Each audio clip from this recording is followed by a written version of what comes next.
for the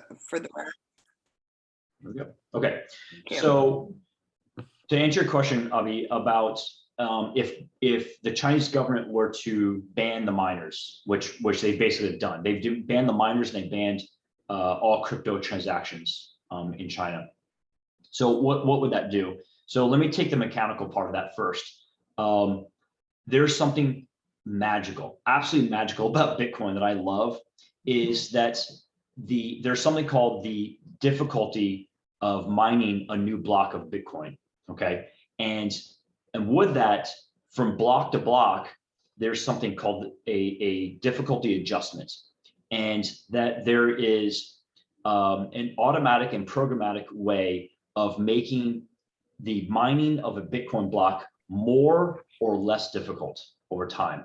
And about every 2 weeks, there is a programmatic difficulty adjustment that is made. And it looks at the number of blocks that have been mined over about 2 weeks, specifically 2016 of these blocks. And it says, okay, if those 2016 blocks were mined in a period less than 2 weeks, then we need to make it harder for the miners to mine Bitcoin. And if those 2016 blocks took longer than 2 weeks, we need to lessen the difficulty, okay? So that way, 2016 blocks are mined in about 2 weeks. That comes to about 1 block of Bitcoin is produced every 10 minutes, okay? So if you do 10 minutes times 2016, that equals exactly 2 weeks, right? And so this is, as odd as it sounds, remember, this is all decentralized. There's no central party that is looking and watching this and then making the adjustments. This is the entire Bitcoin network looking at this and saying, were these blocks mined in less than or more than 2 weeks? Okay, so what would happen in this case, so to get back to your question, if all those miners go offline, we now have fewer processing power that's being used to mine Bitcoin blocks, okay? That means it's gonna take longer than 2 weeks to mine those 2016 blocks. And so therefore, the entire network's gonna look at this and say, oh, it took longer than 2 weeks. We need to lower the difficulty of mining. And so that way, it's easier to mine 2016 blocks and it will take about 2 weeks. Now that's the cool part. Think about that for a minute. That is pure, we call that the PFM project, pure PFM process, pure friggin' magic, okay? Normally, because the number of computers that are being brought online to do mining has been going up exponentially, normally the mining difficulty has been always adjusted upwards, okay? And it's literally about 4 trillion times harder to mine a block now than it was back in 2009. But this time, because of what you just said, it's a very astute observation you made. This time, the difficulty adjustment actually went down. Okay. Now here's an interesting part about it. All that mining, not all, but much of that mining equipment, we all know what's going to happen. It's all going to be smuggled out of China, and they're going to go to Malaysia, they're going to go to Taiwan, they're going to go to South Korea, they're going to go to Japan, probably go to the Philippines, and it's going to be put all over. Then guess what happens?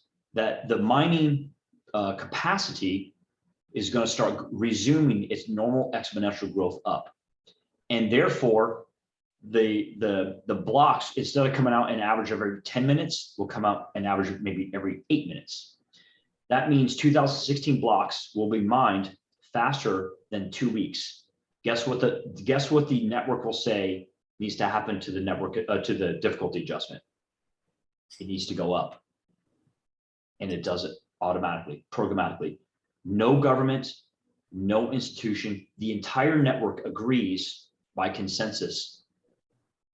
Those blocks, the difficulty adjustment must be adjusted upward. Okay, so that's the initial effect, and then the knock-on effect is basically that equipment will find its way to other places and then get reestablished, redeployed. And I think you had brought up a question on environmental impacts, or somebody else had.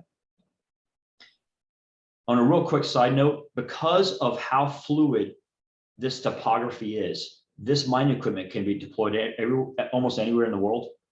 We are seeing miners take advantage of renewable energy better than almost any other type of industry out there, because you can deploy it to almost anyone in the world. You can literally put these miners in the back of a semi truck, load it up, send it somewhere where you have renewable energy coming out, such as hydroelectric or solar or flare gas, right? You hook it in and you can get going as long as you have an internet connection. And these miners can go just about anywhere in the world. And they are some of the most efficient and prodigious users of renewable energy in the world.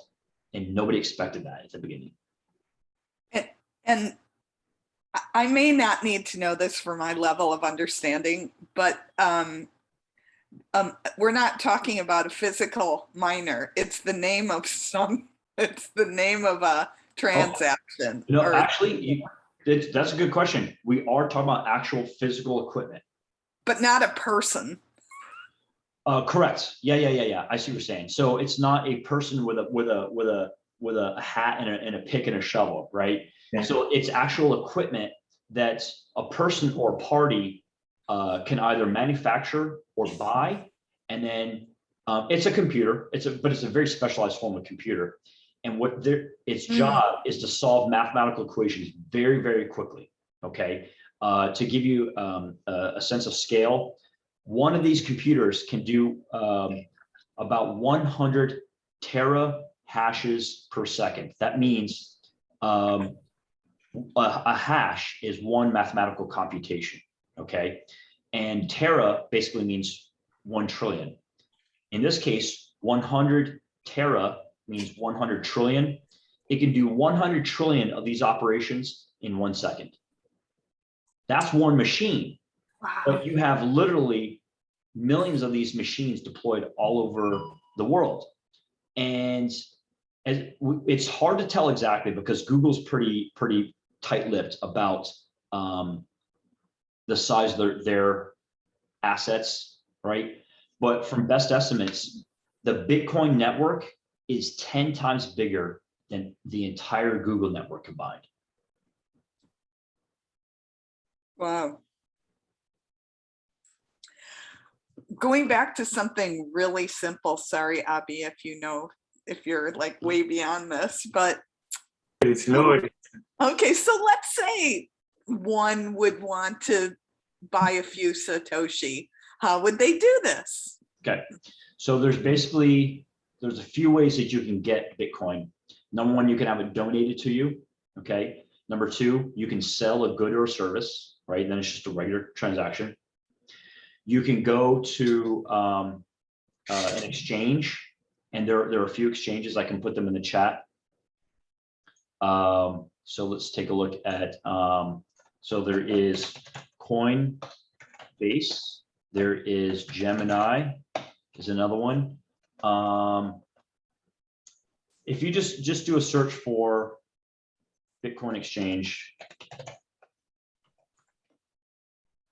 you'll see there are probably in the United States, probably about 5 or 6 major exchanges out there. Coinbase and Gemini are the two most well-known, and their commissions are very good. They have what they call some of the best market depth and breadth out there. They have a lot of what they call liquidity in the market.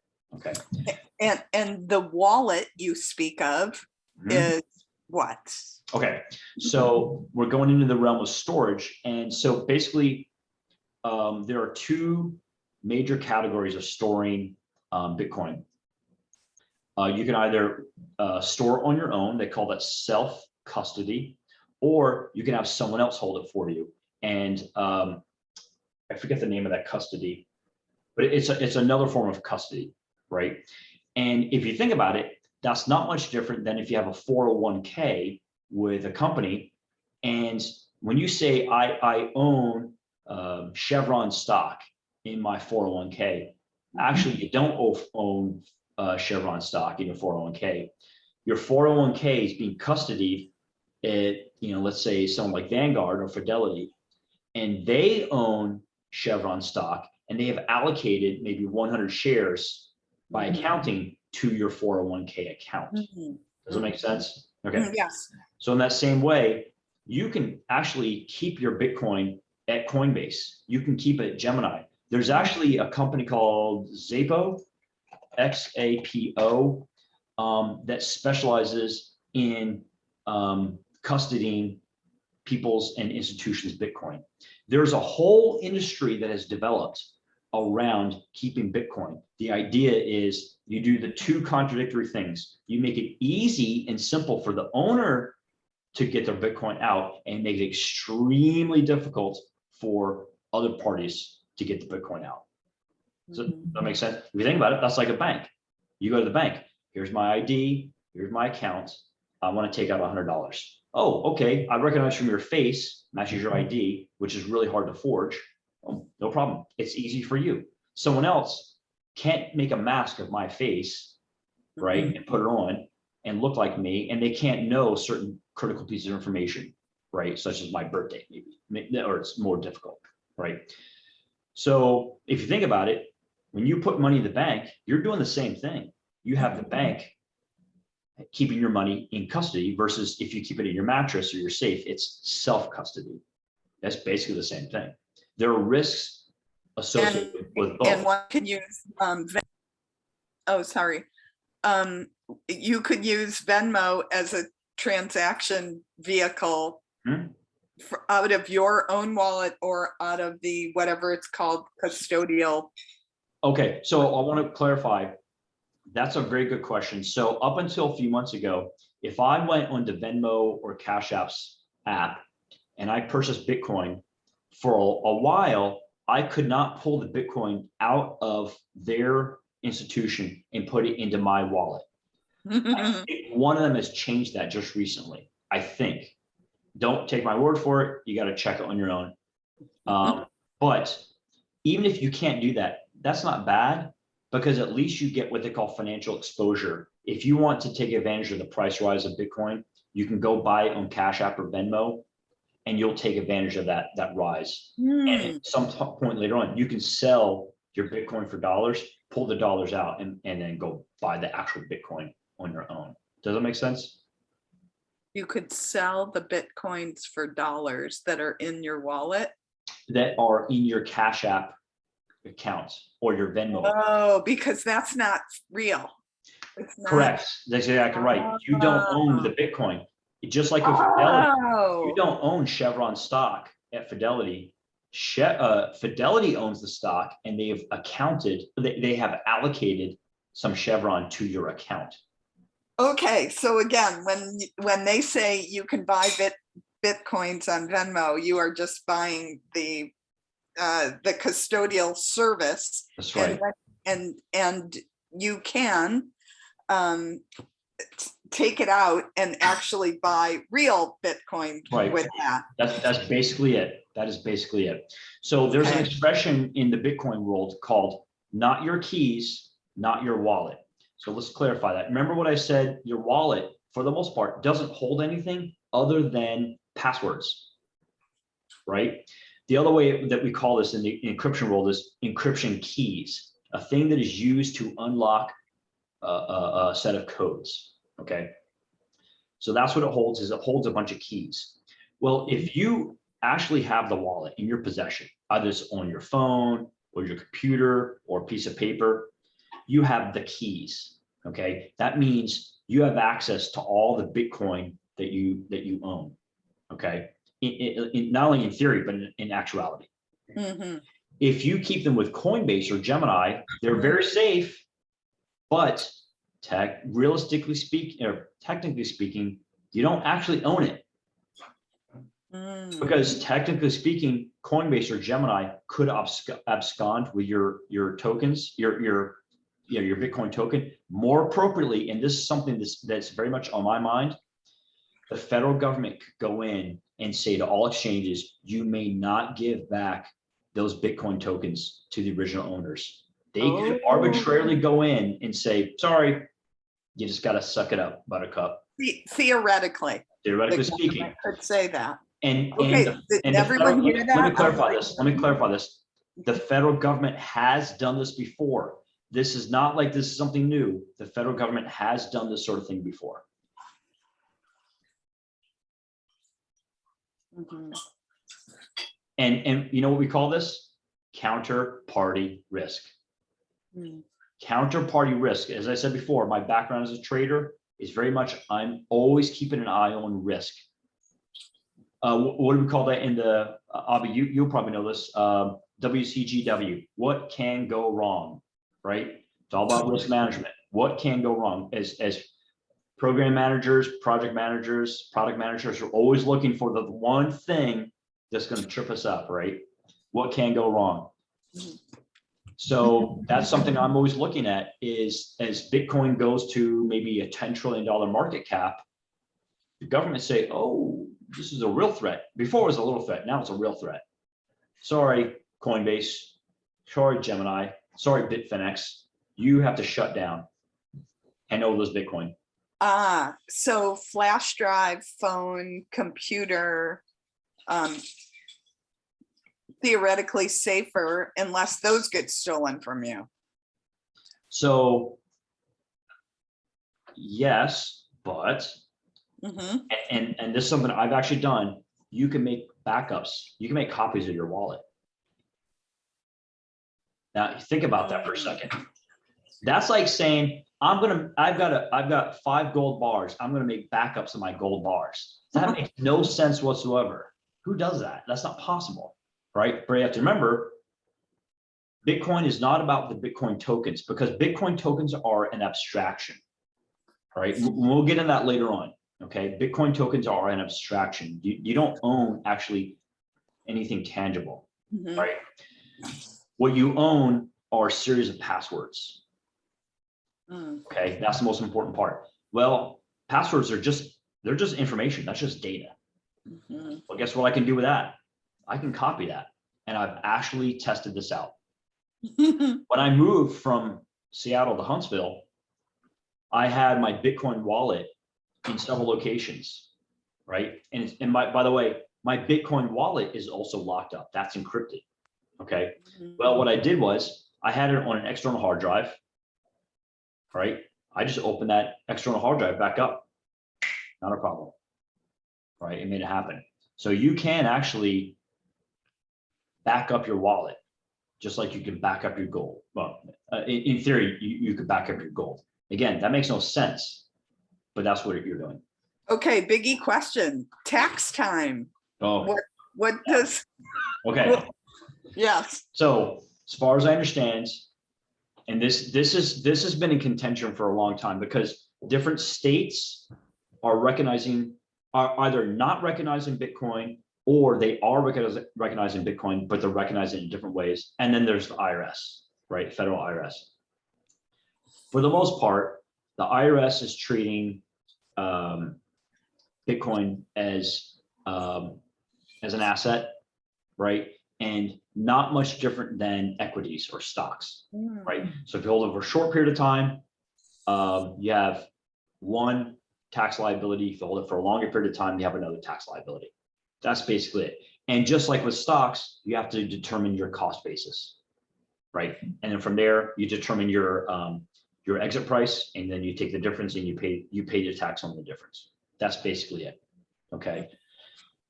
But that's only if you sell.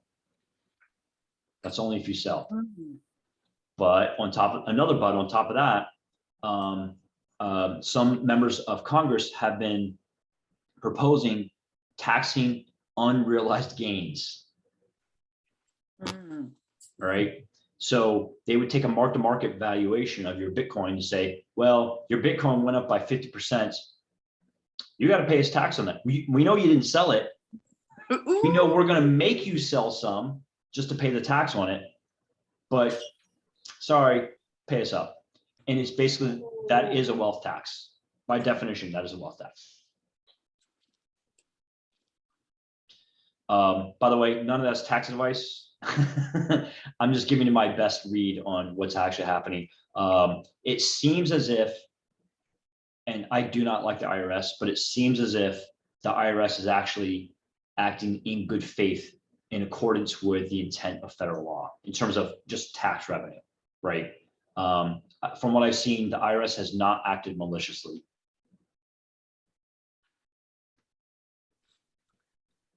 So you have a storehouse of Satoshis, Bitcoins in your wallet on your flash drive, and you find a vendor who deals in Bitcoin, and you purchase some things, let's say a Tesla car. Yep. Do you get taxed on that exchange from the IRS? So that's a very good question, because theoretically speaking, there are actually two forms of tax liability there, right? There is the fact that you bought a Tesla with your Bitcoin. So that's quote unquote exiting the position, right? And I'm going to guess, this is a guess, verify this with a tax attorney or a CPA. They would take the mark-to-market valuation of Bitcoin at that moment and say, okay, what was your cost basis? What was the mark-to-market valuation? And then you just pay the difference on that. That's one, but that's what you would pay as the holder of Bitcoin. Then there's something else that would basically be, there could be three forms of tax on this actually. There would be the sales tax associated with that. And like almost anything else, the IRS basically takes a mark-to-market valuation of that thing. In this case, a Tesla vehicle. What are they going for? Like $35,000 or something like that these days. They would say, okay, you have to pay sales tax on the valuation of that Tesla. Okay, fine. And on top of that, the federal government or whatever state government entity is also going to tax them on income. Probably. Taxable income? How so? Oh, shoot. This meeting will end in 10 minutes. So we're doing another thing. I will send out another invite. All right. Oh, Jay, you're so generous. We could call it quits. I don't care. I really don't care. I like this stuff. So holy. So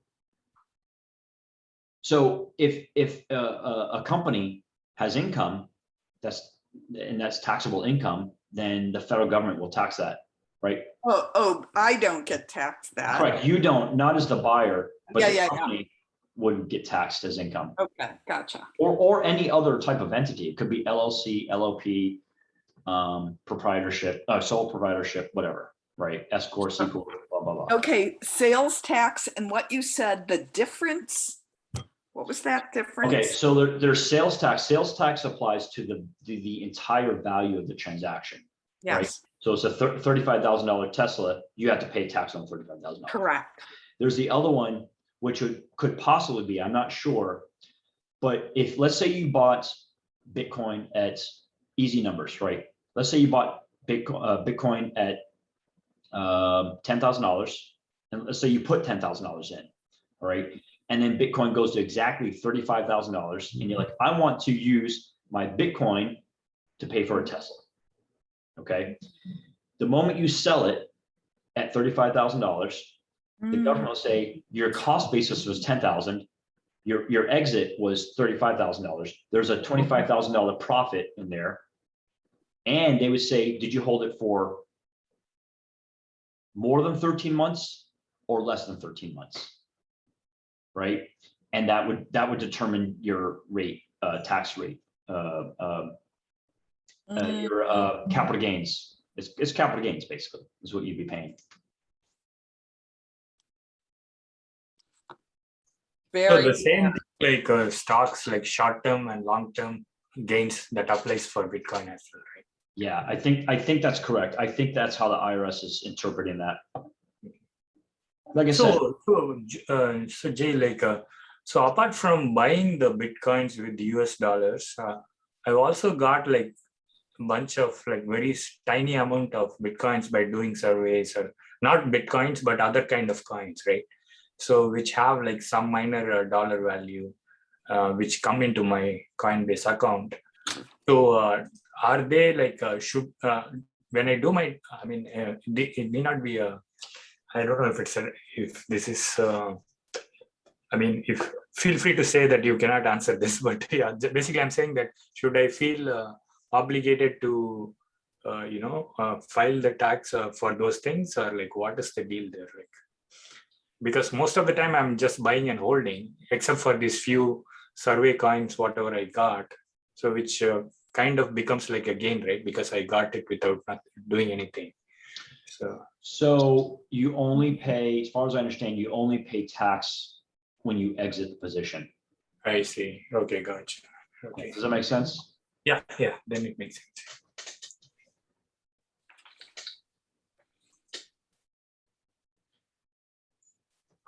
So I have, let's say, so just to make sure I understand this right. So I have a Coinbase account. I've got, I put in the US dollars and I bought the Bitcoins over a period of time. But are you saying that I still need to have a wallet and move it to that as well? Or can I keep it in Coinbase itself? So I used to use, I think it was Coinbase or it may have been Mt. Gox. As soon as I bought the Bitcoin, I pulled it off and I put it in my own wallet. All right. Okay. And we saw what happened in Mt. Gox, right? Yeah. They got shut down, but only because they did not act in good faith, right? They ran their company badly and they lost a lot of Bitcoin because of it. Whether it be because of bad actors, people who are attacking the exchange, or the government doing it, it doesn't matter. The effect is the same, right? They got shut down. Well, like I said, I pulled my Bitcoin. I always pull my Bitcoin off. I think I may have purchased from Coinbase. I don't remember. But the point is, can you keep it there? Sure. And they have great custody solutions. Coinbase and Gemini, they have great custody solutions. Okay. But this is so new, and the political tea leaves are so difficult to read, right? I'm not taking any chances. I would rather that I have it than not. Here's something else also. Keep in mind, by itself, in the Bitcoin realm of the blockchain, you cannot see who anyone is. But what you can see someone is if Coinbase has a wallet and receive address, and they associated with an account, and they have a name associated with that account and an address associated with that name. Well, guess what? If the DOJ or any other entity goes in there and issues a subpoena to Coinbase or Gemini, and you say, we see this Bitcoin wallet with this Bitcoin address, give us the account and the name and the address and what other information you have. Now they can tie all that together, just like doing a SQL query, right? They can just connect tables to tables to tables. Really easy to do. So that's the other reason why I don't keep my Bitcoin there, because let's just be honest, the legal and cultural landscape at the federal level is not favorable. Okay. And the federal government has all kinds of power to act in a capricious fashion, to basically go in ad hoc and say, you have something, we want it, and we're just going to take it. It's happened before in mass. And the United States is not the only country that's done it. Greece has done it. Cyprus has done it. The UK has done it.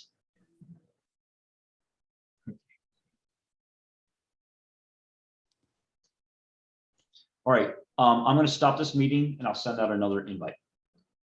Thanks, Jay. All right.